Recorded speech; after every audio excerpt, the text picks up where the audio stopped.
Ang panitikan ay buhay. Sa bawat akda, may kwento ng pag-ibig, pagkatalo at tagumpay.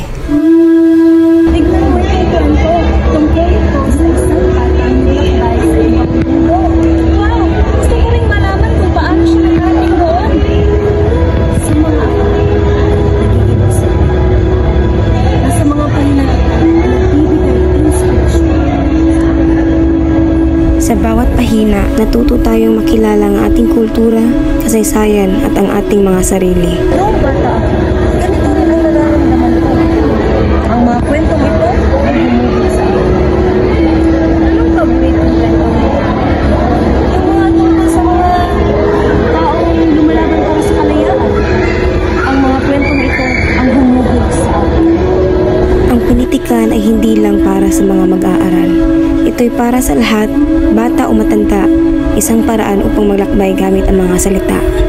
Ang bawat kwento ay parang salamin na nagpapakita ng ating pagkatapos.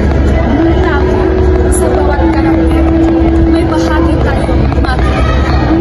Kaya dapat, nasagot tayo ng nararamdaman. Magbasa, magtuklas at maglakbay sa mga kwentong magpapalawak ng iyong isip at puso.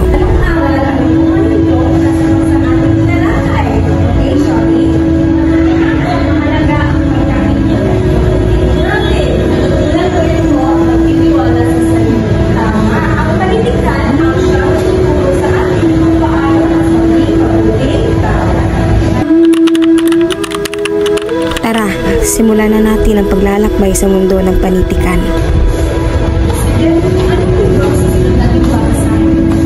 Gusto kong subukan yung bagong aklat.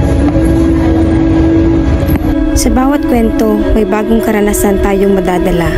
Ang bawat eksena ay naglalaman ng makabuluhang pagpapalitan ng mga salita na nagpapakita ng koneksyon at halaga ng panitikan sa buhay ng bawat isa.